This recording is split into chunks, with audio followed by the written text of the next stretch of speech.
And good day, everybody.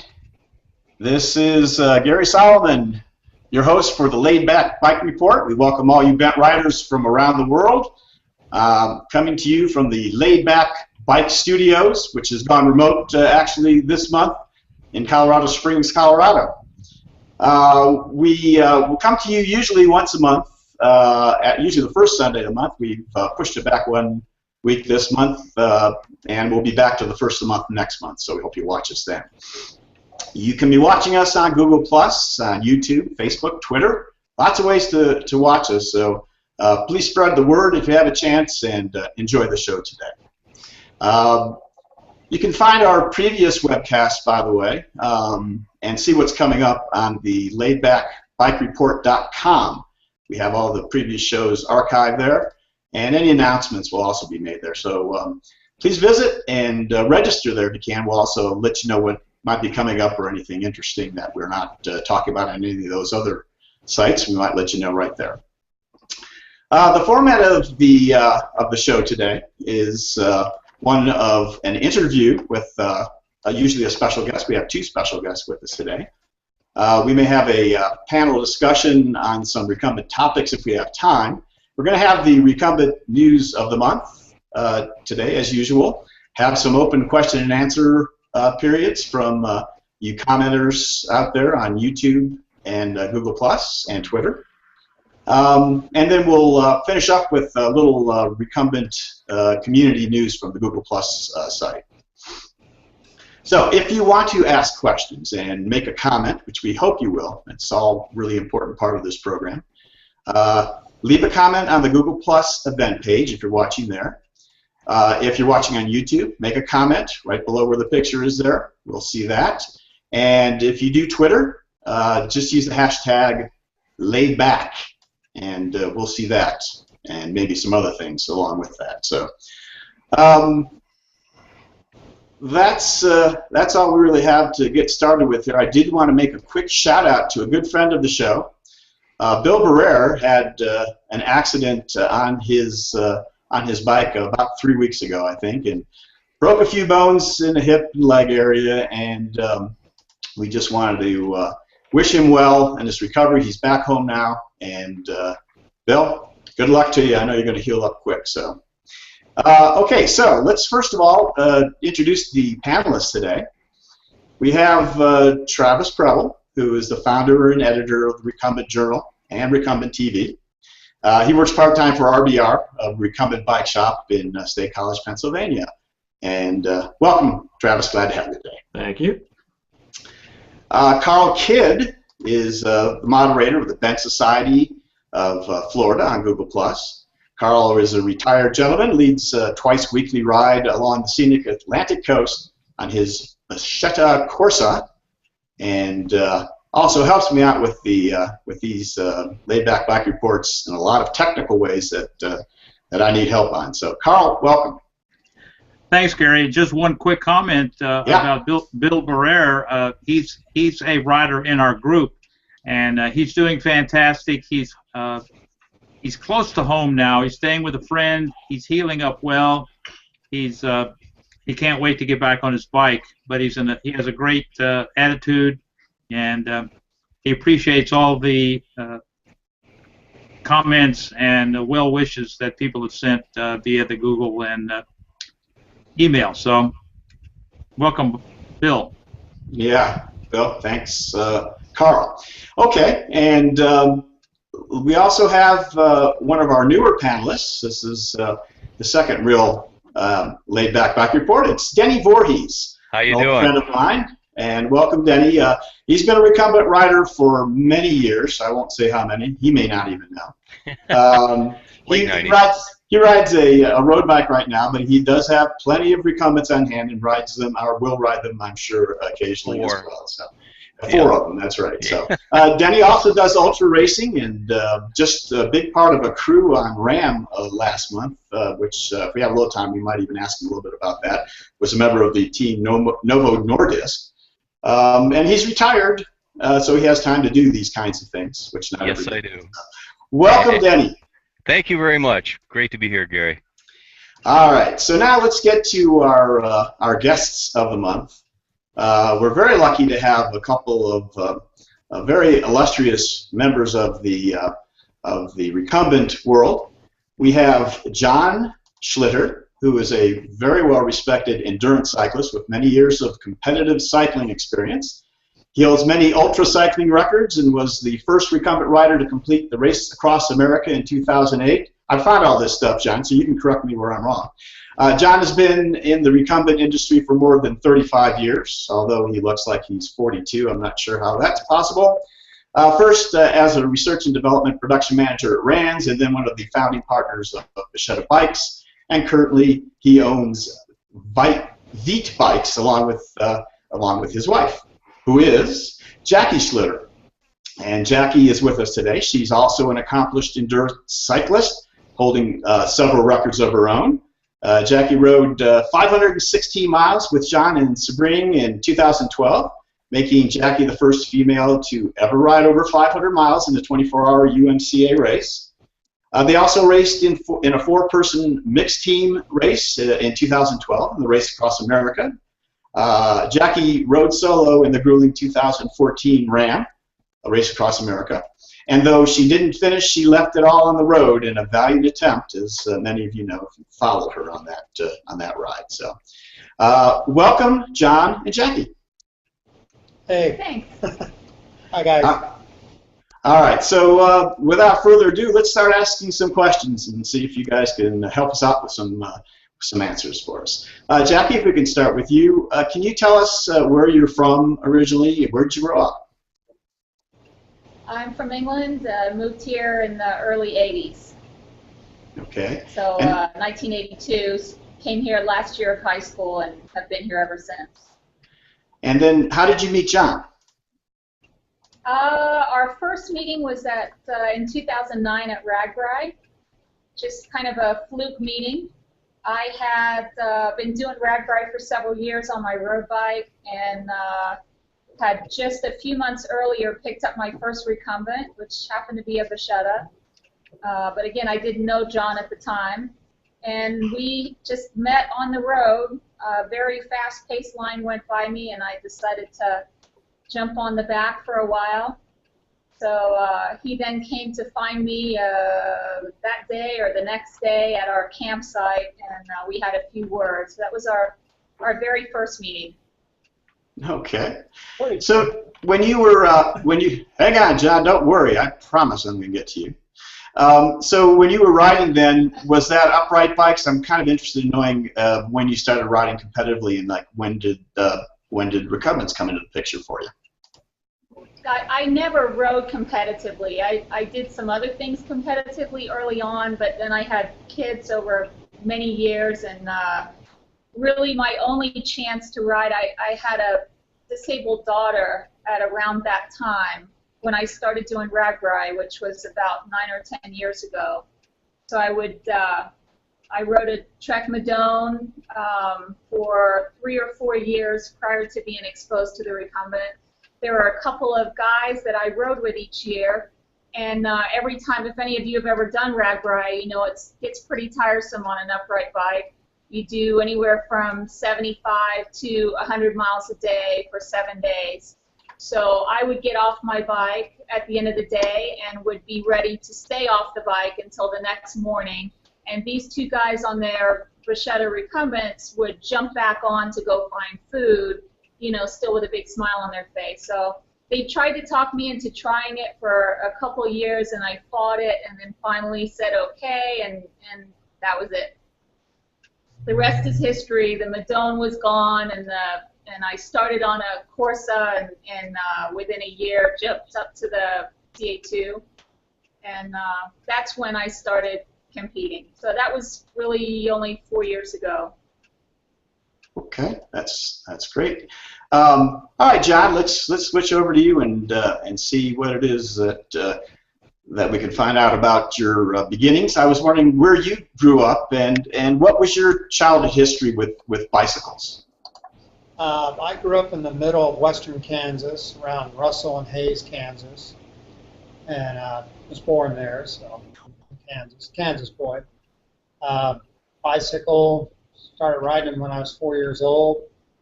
There are freedom machines. They got us everywhere and anywhere. And probably I got competitive about my junior year of high school. I joined the ABLA, American Bicycle Amateur Bicycle League of America, which is now USA Cycling. And I got into racing road bikes. And I went to nationals for track in like '74, I believe it was, up at Northbrook, Illinois. I made it up to a Cat 2 rider, and then I had a bike shop that I had taken over during high school yet. Closed that up and decided to go to college, stopped racing, stopped riding, and got back into it probably late 80s and started racing again. Meanwhile, I was with Rand's company.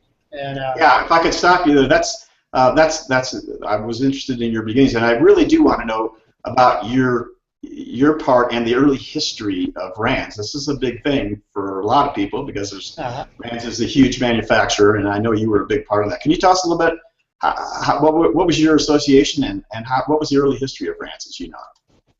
Well, of course, everyone should know by now, I would think, that Randy and I are brothers. Randy is Rands. And so I grew up under his wing all the time, and he's a very creative, genius guy. And he's always coming up with projects and ideas. And pretty much Rands kind of evolved out of all of our childhood projects. We got into building land yachts of his design. And we figured out what the whim was all about, sailing. And so that was going in about the early 70s. He went off to trade school for aircraft and airframe mechanics. And I continued to run my bike shop and be in high school. And he started Rands to build a street legal 3-wheel recumbent sailing machine called the Sail Trike. And so basically we started riding recumbents back in the early 70s, about 73, 74. And at that time, I was stepping away. Well, I actually still had the bike shop, and he decided to take one of his 3-wheelers and make it into a 2-wheeler after seeing something about Tour Easy. And I was riding this 2-wheel recumbent that weighed like 40-some pounds, and I was cruising speeds as fast as I would on my Canado, my racing bike. And I was going, this is pretty impressive. But it took many years from that point to get to the machines that we have now. Sure. But as the story of Rands, I worked for my brother for many, many years, left the company in '99, and by '81 we had by 2001 we had started Bichetto. Right. Okay. That of course leads me to the next part of my questioning. So, yeah, can you tell us about the creation of Bichetto and what part you played in that? Bichetto came about from a by chance meeting with one of the partners at Interbike at a trade show. He wanted us to build a bike for him at Rands, and I approached Randy about doing other brand bikes for other people. Randy said, yeah, we have the capacity. So we picked the design that he had designed. As Mark called, he had designed the V-Rex, basically a Rands Stratus made into a short wheelbase. So that got us into branching out with other ideas from long wheelbase. We'd strictly been long wheelbase recumbent company. And with the V-Rex, it introduced us to short wheelbase. Turned out Mark didn't have the means to market the bike himself like he said he wanted to, or the money to buy the bikes. So he just let us keep the design for us. And we decided to run with it. And that's where the short wheelbase lineup of Rands bikes came from. That started. Okay, and then for the Bichetto end of it though now, so tell me about what happened. What happened then, Mr. Colton actually wanted to work out at Rands, but it didn't work out. He left his job and I left Rands, and we formed up a design company called Exide Design, and brought in his brother-in-law who was the money man, and we formed up Exide, and then under that design company we developed the Bichetto line of bicycles, the Giro and the Strada. So that's how that formed the we did all the prototyping and development still out of Hays, Kansas. Because when I left Rand's, I started another bike shop in Hays, and sold a bunch of Rand's recumbents for him, and also developed the Schlitter line at the same time. And then at some point, then you moved to Florida. Was that still the Schlitter story? Yeah. 2006, I finally moved full time down to Florida.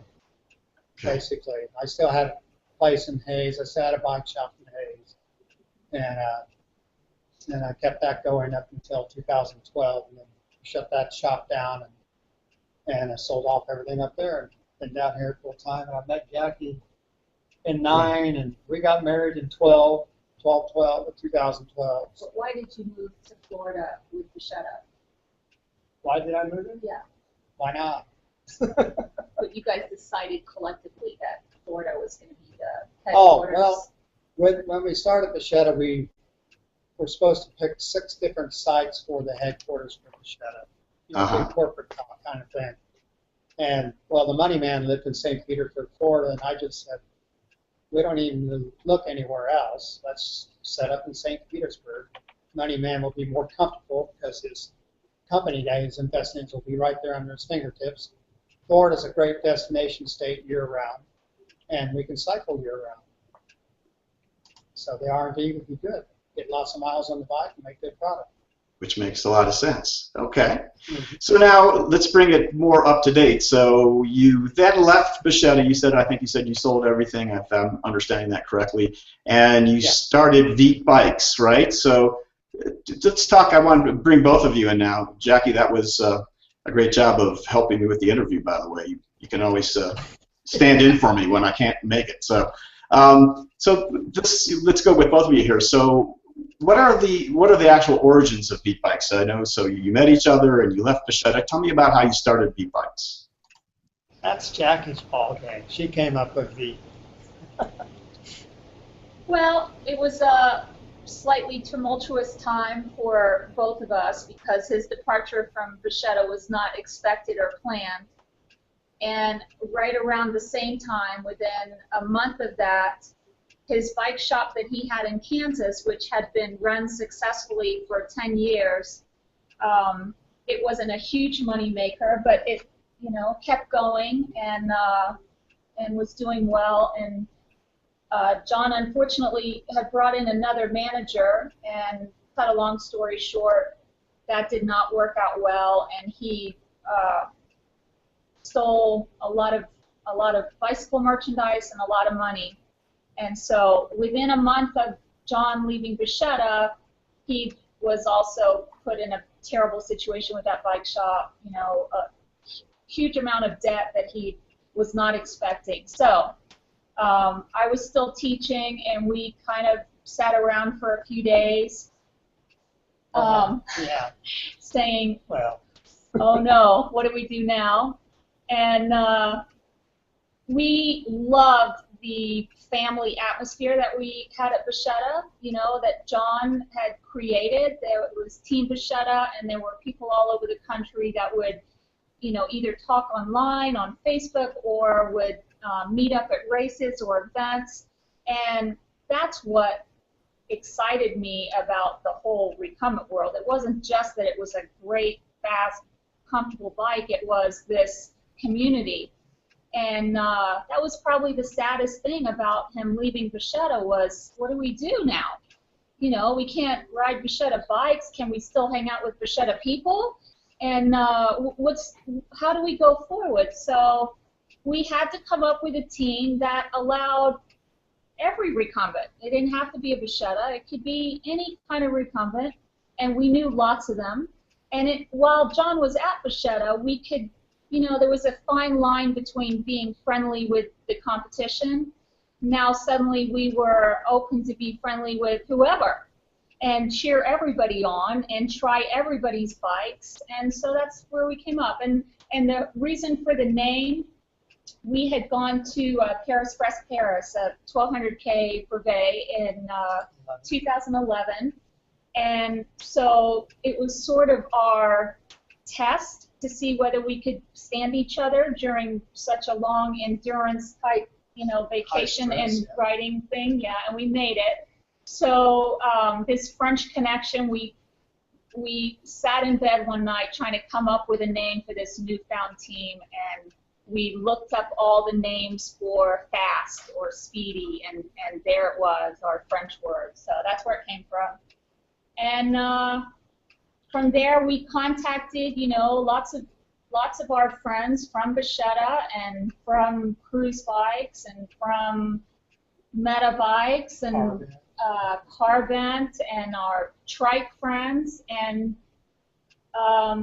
we said, let's all get together, let's all support each other, let's get a new community going that encourages everybody, every bent rider to support each other, and that's where it started. And then from that, at that same time, we now had a bike shop worth of merchandise.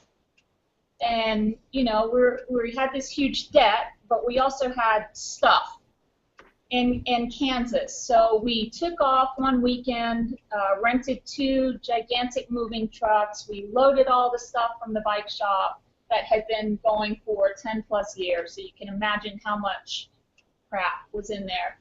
And we brought it back here and tried to figure out what we were going to do with it on the way here. And the only thing we could think of was get a storage place, stick it in it, and then we'll think about it for a while. So we did for, I don't know how long, a couple weeks, maybe a month, and then decided we'll just open it up and make it a shop. And, all our local friends can come in and work on their bikes, and that's how Vite started. That's how Vite Bikes started. And we started bringing in other people's bikes, which was great because all of a sudden we got to try everything. When John was with Bichetta, you don't get to try anything else. Like I got a Velo, Blue Velo Quest, and it was terrible because I loved to ride the thing, but John didn't want me riding it because it wasn't a Bichetta. Now suddenly we could jump on any of these bikes and ride them at any event, and it was okay. So we did that for the first couple years, and during that time we contacted Bichetta twice or 3 times and asked them whether we could still be a dealer for Bichetta, because after all, our Vite team consisted of lots of Bichetta riders. They wanted us to work on their bikes. We still had people coming to John asking him whether we could sell them a Bichetta, and they did not want us selling them. They said no. That I don't know why, but well, you can understand there might be some hard feelings there. So of course. Well, there are a lot on our side, but yes, I'm sure if there were some on our side, there was some on their side too. So our first location was too close to an existing established dealer. Yeah, I was going to ask you about this. Go ahead, John. I wanted to, because I know everyone knows that you just recently moved into the new facility. I was going to ask you. So go ahead and tell us about what that was about. We moved further away from that. We moved further south to Venice. And that opened it up. But they still hesitated when I asked, so I gave up on them. And with that happening, not being able to have the Bichetta stick bikes to sell, because I'm a pretty big fan of the stick bike. This leads into part of why Schlitter Bikes started. Right, about the Encore, which was going to be my next. So let's go ahead and tell us about that. Yeah, well, so we're trying to get Bichetta in there to have as a part of our product line, because we have this great retail location with all kinds of things going on. And we still didn't have a good stick bike competitive. I want to sell Bichetta because they had the best price point at the time. I sold the Rand's Rifle, great bike, but it was, $600 at a minimum higher than a Corsa. So to me that was logical. It was hard to sell against Corsa. So we had happened to meet this French Canadian in Paris on that PBK in 2011. Julian, our now partner in Stockholm, and we had put a couple for sale signs on our courses that we were riding, so I wouldn't have the hassle of shipping them back. I said, we'll just sell them here, and then we don't have to worry about it. And by the second control we had hit, there was a car. Well, first control, we talked to him. Everything's kind of a daze in these rides. And he goes, wow, that's a really low price. That's a very good price for those bikes. You should really raise it up. And I'm going, well, maybe we should, but I didn't have a magic marker to change the price. So next control, we find a card on the bike saying, I want to buy your bikes. And I'm looking at, wasn't that guy we met at the first control? You know, wasn't his name Julian? Yeah, I think so. So, you know, so he bought our bikes from us. And we went to one chapter to ride in Paris, and we talked that maybe in the future, because he's a very creative young man, good rider, has a passion for bikes of all kinds, passion for recumbents. So who knows, maybe we can team up in the future. Who would know? So when Jack starts the Vite idea, you know, we're cruising along, and he contacted us. He called us out of the blue, and I said, hey, we're going to do this. And he goes, let's go for it. And that's how we started the Schlitter Encore development program. Okay, and can you tell us a little bit about the development of that bike? So the design and how long it took and that sort of thing? You know, we still didn't have a stick bike in the lineup. We were dealing with M5s, great bike, carbon high racers, Zacras. We were working with Zacra, Meta bikes, you know, then the trikes, and then Rand's product. But so we actually had talked with Malric about him building us a stick bike, a really sweet high-end. Malric is Zacra, and Julian, being in Paris still at the time, had good close connections. He had actually bought a Zacra from Malric at the same time we were getting Zacras from Malric. And so we went down that line thinking that we would develop a product with him. We kind of wanted to stay with the Europeans, a builder of some kind, because Julian could be on hand, a little closer, a little more accessible for him. And since he's going to be the product manager for this project. And at the time, he had a whole lot more time than we did. Right. We were loaded with the shop. We have still 2 young kids. I had another job. So he had the time to dedicate to growing it and to doing the research. And Malric seemed very open to the idea. So we got some designs started. But during that same time frame, Julian was doing more research and came across carbon recumbent. That you did over there. Carbon recumbent, Adam Novak. You know, very few of us, we might have seen carbon recumbent. I don't know. I knew about it because Adam would send me emails showing what he was doing just out of the blue, and I just kind of scratched my head. And so I'd go with stuff and I'd look at it and I'd go, that's pretty interesting. You know, I'd always sit there and say, how's he clamping on carbon? You know, making an infinite adjustable seat on a stick bike, on a carbon stick bike by clamping on it. How's he getting away with that was my big question. But we never went any further than that. And then all of a sudden, Julian made contact with them and over there and found out that went down to visit in Hungary at the Satuna, and found out that Adam was very open to having someone coming in and taking his idea, his product, and helping him market it or take it to the next level. And that's where we stepped in. We took the carbon recumbent and some changes that remodeled it to our liking, changed a few things that we preferred on it. And, Julian came up with some good-looking graphics, and the J-bar idea, and here we are. That's super. And there's the Encore, right?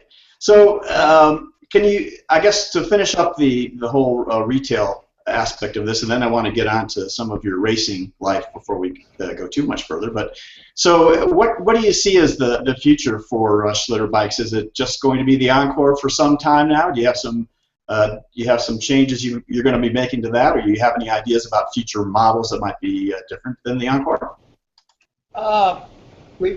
As we slowly grow our base, it is a successful project. I can say that. Recumbent of the year, it heard it, and it's moving along quite nicely. But as with any product, I'm sure we'll come up with some kind of a new development down the road for the Encore, and I would like to add some other models eventually under the Schlitter bike. It just depends how hard we want to tie ourselves up. The wonderful thing about Zatuna, which is the company that's producing the frames now, is that they're a very large company, but this Recumbent part is a very small part of it.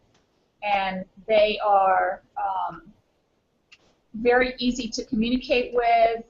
They can make changes from one batch to the next. So unlike, you know, when John was at Vachetta and they came up with the design, but the production of the frames is in Taiwan, and you have a minimum amount of frames that you have to get. So when you have 50 or 100 frames and suddenly you decide you want to change something, there is no suddenly.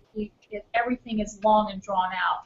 And what we're able to do here is continuously make adaptations, continuously make changes, and they can make that happen on their end, which is really nice. So then you can continuously adapt and improve. Now, incremental kind of changes makes it a lot easier for you to do.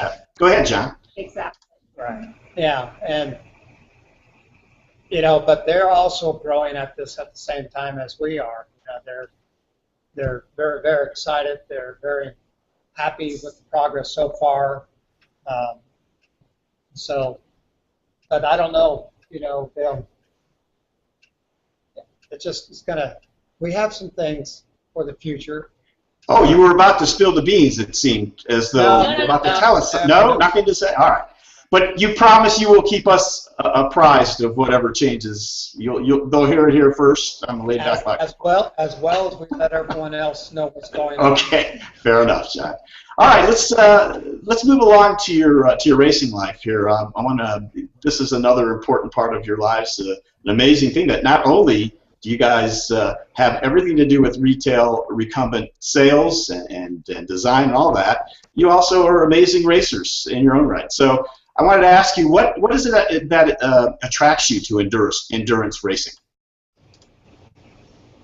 I'll just say I would have never become an endurance racer if I hadn't been riding recumbent. Okay? You know, the first time I saw anything about endurance racing was we had heard about RAM, and it was going through the northern part of Kansas at the time.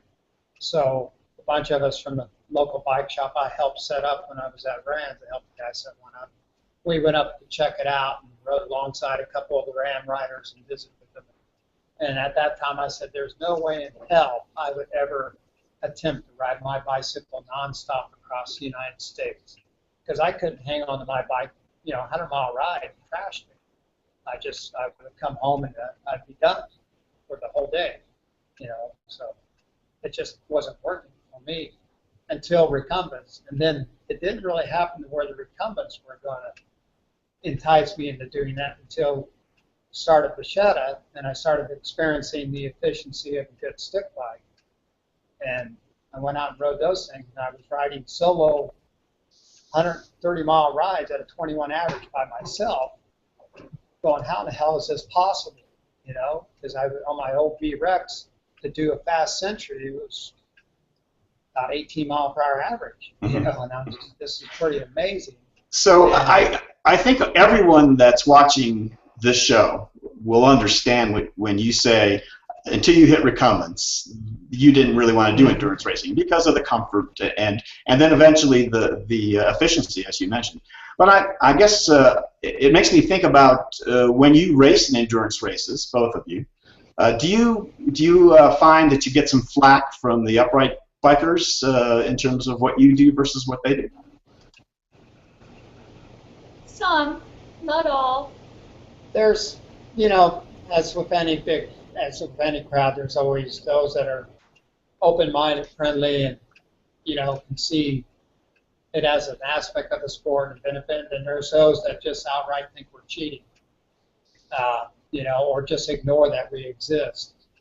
And that was always part of my mission, starting from back with the race across Florida, where I came in and, you know, was invited to the race because no recumbent had even attempted it or came close to finishing with the front.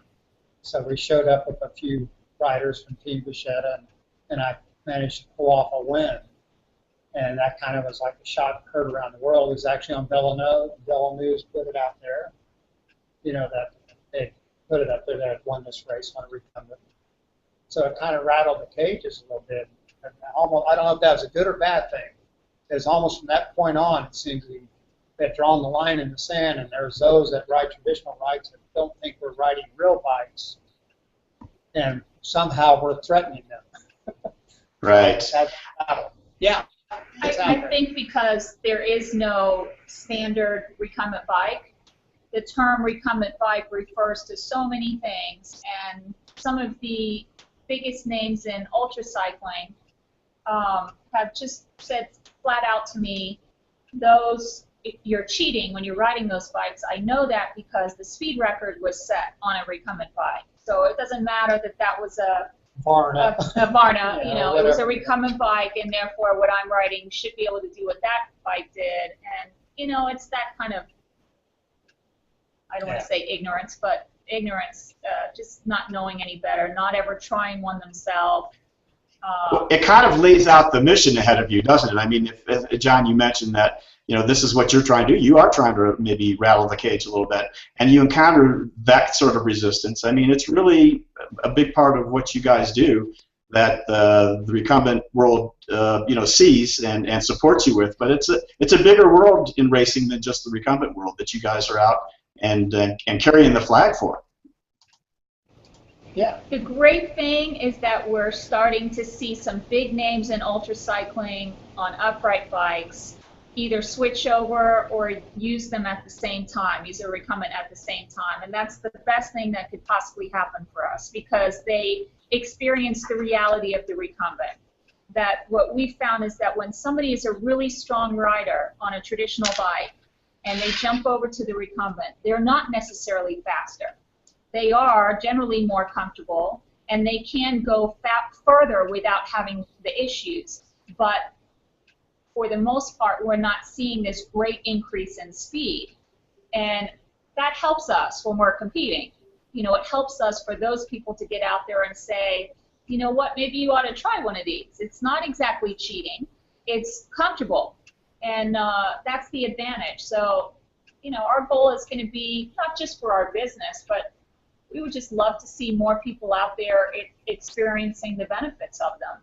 Yeah, actually changing the nature of racing. Yes. I mean, at its basis. So, okay, well, you know what? I have tons more questions here, but we will not get to any questions and answers and all kinds of other things. We're going to definitely have to have you back on. So let me finish with I guess what I'd like to ask maybe is about, Jackie, your experience on RAM. That was such an epic performance. Would you mind talking a few minutes about that experience for us? Yeah. I mean, there's so much to say about it. Basically, you know, I went out there maybe not as prepared as I should have been, but I could have finished if I'd not done a lot of things wrong. So it was a great learning experience. Not the kind of thing that you go ill-prepared for. You know, no matter how strong or fast a rider you are, it's so much more than strong and fast. It's, you know, I had a great team, I had a great crew. A lot of them, you know, as rookie as I was in terms of ultra cycling period, they'd never been to any sort of ultra cycling race, and they gave it their all.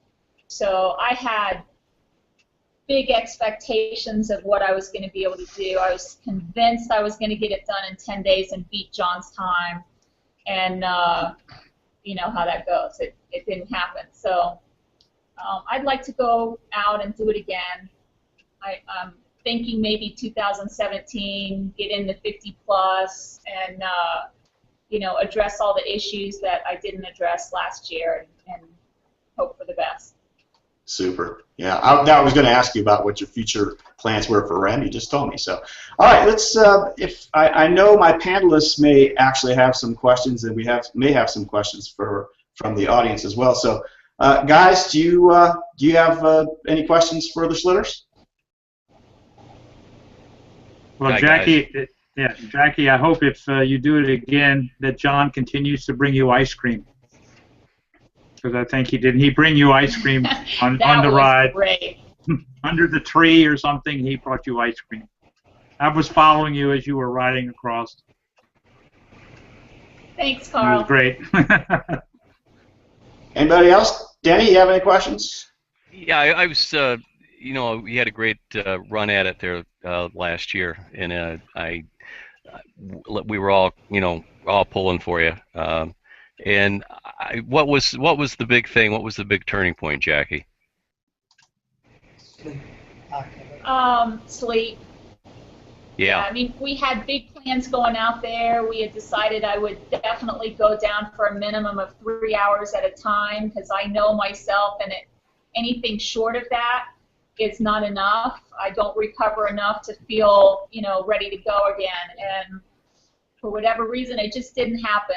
I never went down for longer than an hour and a half at a time. Yeah. And so that accompanied, the two biggest issues were that accompanied with my immune system just was haywire, and I couldn't eat at all. Sounds crazy, but on the first day, I took a sip out of my water bottle, and the top of the water bottle got attached to my tongue, and it resulted in a sore on my tongue, and it got so bad that I couldn't drink, I couldn't eat, and so with no nutrition and no sleep, you can only go so far. And at the time when I stopped, I didn't have to stop, but I was cranky and pissed off, and John was cranky and pissed off, and I said, forget it, and he said, okay, and that was it. Boy. I told her she was going to go to bed for 3 hours and get up and try again, but she wouldn't even do it that, so I took the card and said, it sounds familiar. Yeah. I looked at this year, of course, I was following RAM, and I just needed to find somebody who was at my mileage at the time when I quit, because I left, almost 3 days on the clock with 650 miles to go. And so these two individuals at the end were right there, and one of them quit, and the other one kept going, and he made it. It was probably not a good thing for me to watch, because I've gone back a million times and said, oh, if I would have just kept going. But there it goes. Well, you're not alone as a first-timer to not make it, but the second time, you learn so much. Yeah. Yeah. Very good. Thanks for the question and comments there, Denny. Trav, do you have any questions for the Schlitters? I sort of consider myself biased, so I probably shouldn't be asking anything at this time. I'm biased towards the Schlitters, as you can see with my team beat here. I don't know why that would preclude you asking any questions. Let's just move on before I have a bromance with John. Okay, well, we shall do that then. And let me then go ahead and thank the Schlitters on behalf of myself and your obviously adoring public, some more than others apparently. John and Jackie, it's been wonderful having you on the show. I definitely have so many more questions to ask you. I really would like to have gotten more into your racing careers, and we'll do that if you be kind enough to come back on the show another time. Maybe we'll spend more time talking about that, and then you can update us on what's going on with the shop. But thank you so much for spending the time with us today, answering the questions so frankly and interestingly. And it's been a joy having you on. We're going to move on to get some news of the recumbent world and such. You are very much welcome to stick around on the show. If you have any more questions to ask of the panel or whatever, you can do that at the time. But if you got to go, we understand that too. So, but I wanted to thank you once again. Thanks, Gary. Thank you, Gary. Okay, John and Jackie. So with that, we're going to move along here to Travis, who is taking his racing hat off and putting on his news desk hat. Oh, wait, it's not exactly a news desk hat. It's no hat at all. But to the news desk then, Laidback News Desk with Travis Prebble. Travis, take it away. All right, everybody bear with me. This is the first time that I've been both director of what's happening on the Hangout and also trying to run my news desk. So you're going to see my eyes dart all over the place while I'm doing this. So first up in the news, Atlantic Bicycle has announced just this week that they've lost their building lease and will be closing indefinitely. They are having a sale in order to liquidate their inventory. So there are some farewell deals to be had if you are in the Margate, Florida area. You lose some, you win some. Bend Up Cycles has announced that they have opened a new location in Laguna Hills in South Orange County, California. The addresses and hours for both of their locations can now be found at their website, bendupcycles.com. Also, T. Reichs is moving to a new location And I actually have logos if I could just click in many places at the same time. Boom. All right, so they are moving July 18th is their last day at their current location. They will be opening up July 23rd at a new location in San Marcos, California. Moving on from shop news.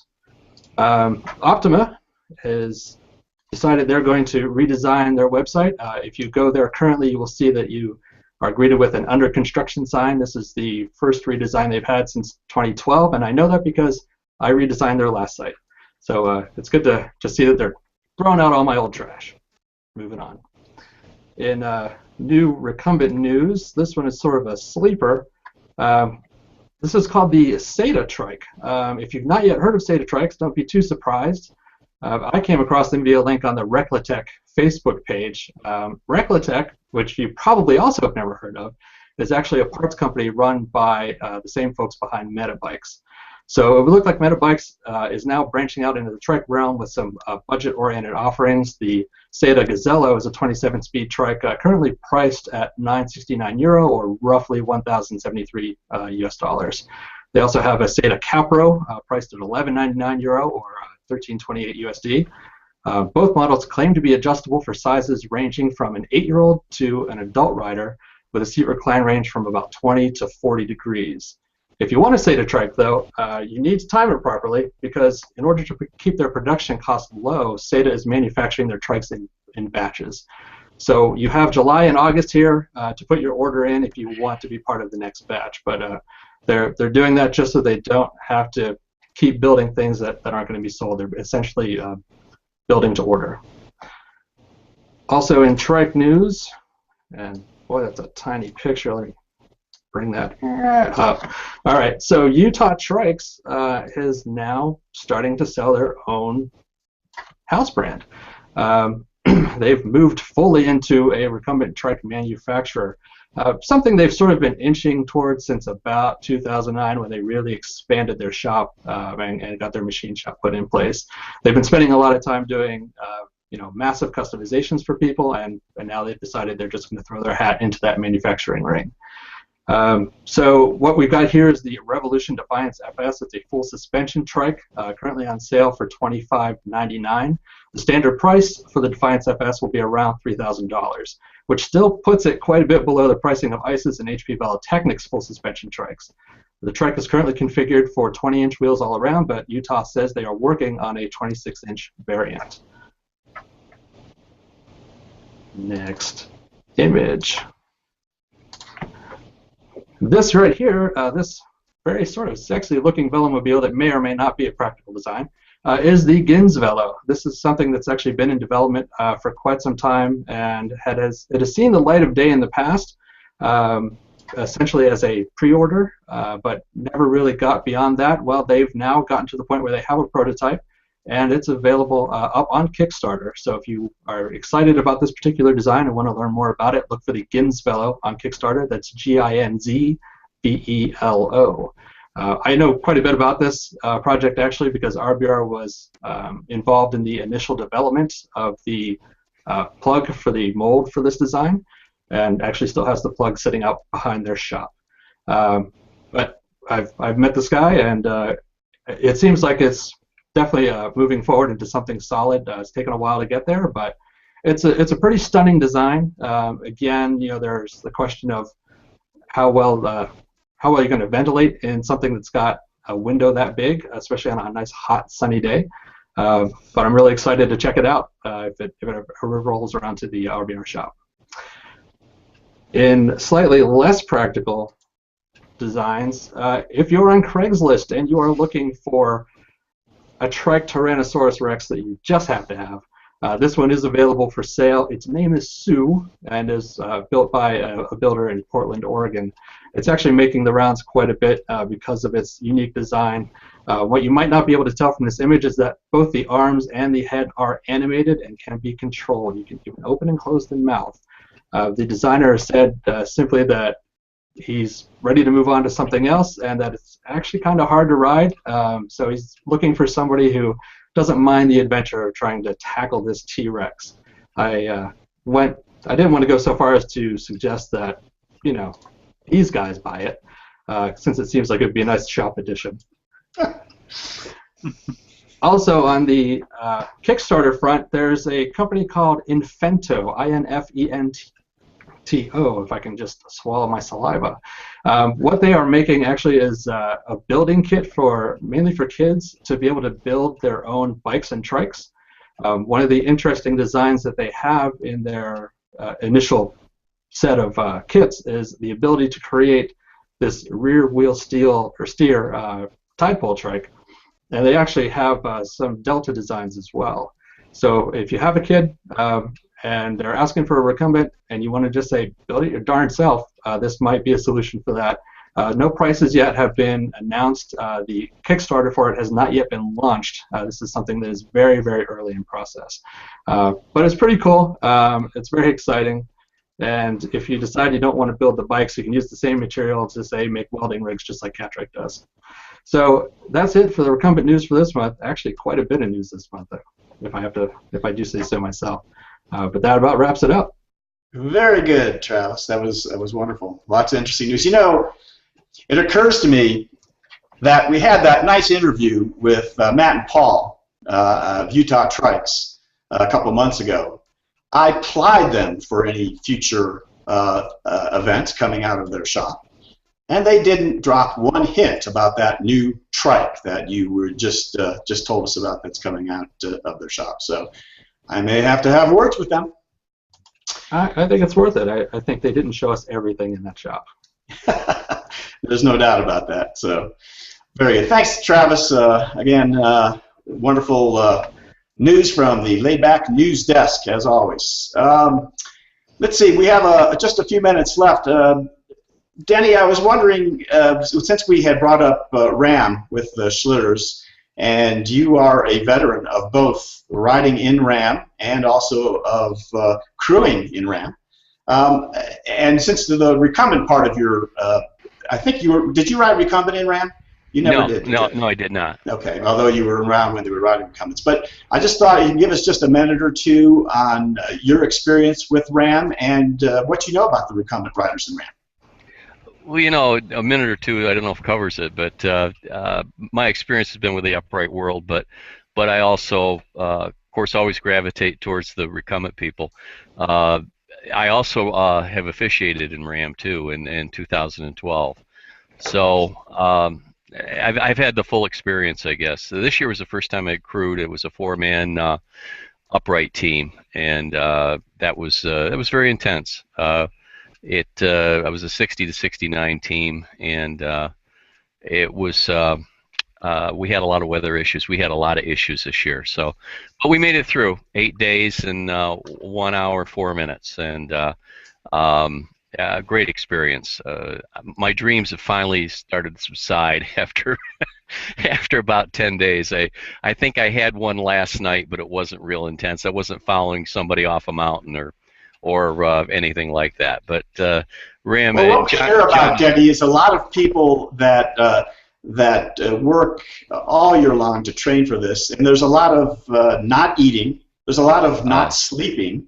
Yeah. And then you know, it's a triumph or a tragedy depending on whether you make it. But it seems to me it's one of the most amazing sports endurance events that are out there, and just starting to be cracked by recumbents.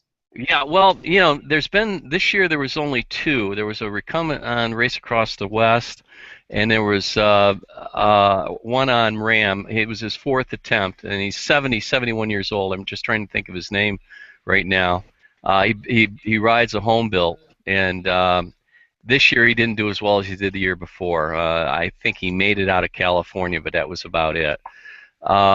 You know, it's been my experience with the recumbent part of it is that John was the first, but there's been others since, and they've always brought that time down. Last year, Dennis Johnson, I think it was, broke the record, did very well, was #1 in his age group, and he did very, very well.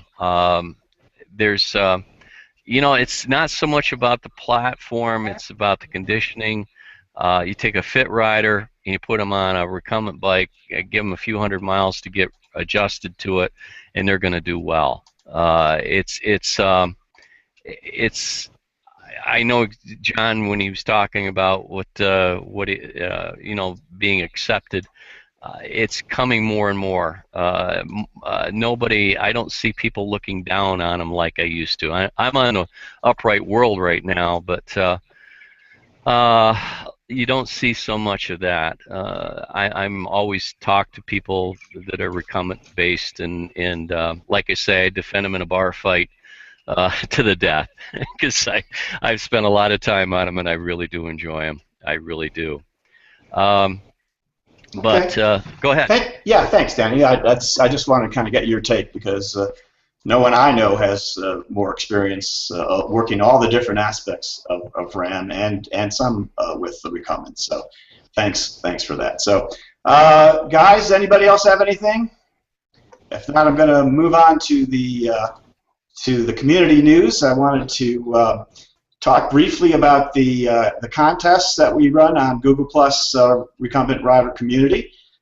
We have of all the posts every month, we choose a picture of the month, a video of the month, and a discussion of the month post. We put them up there, poll them, and get the polling victors. So this month, for the picture of the month, we have Fleur Crow is the person who won for her tribute picture of a bent riding friend. It was a really touching story, actually. She's from Australia and lost a good friend who she used to ride her recumbent bike with. So, Fleur, congratulations for winning the picture of the month.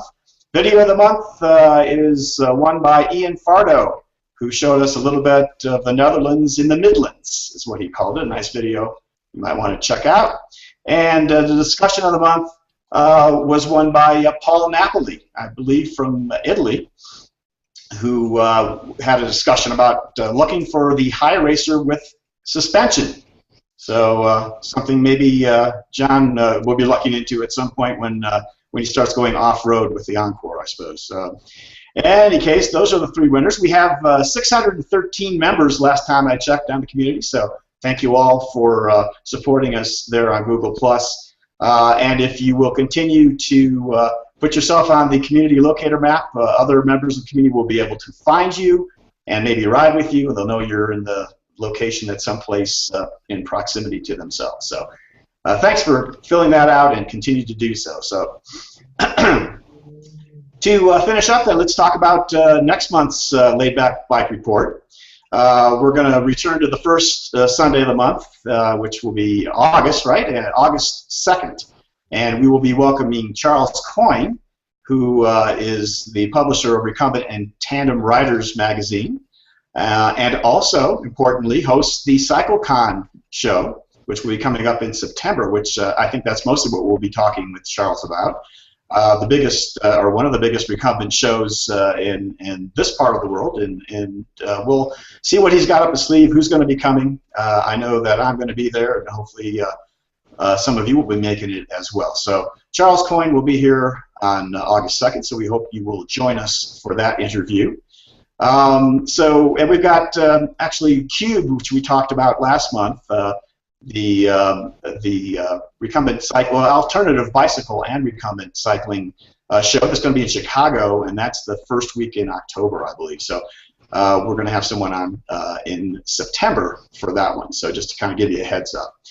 And that's about it then for the Laidback Bike Report. We hope you'll continue to watch. We thank you all for doing so. Any questions, feel free to contact us on the laidbackbikereport.com, where we have, as I said earlier in the show, all the past shows. We'll have this show on shortly. So if you can't make it live, you'll be able to watch later on. And yeah, comment there. Let us know what you think. If you have suggestions, know anybody else who might want to be on the show, please let us know about that. So thank you all for watching the Laidback Bike Report. We hope to see you next month. Have a good one.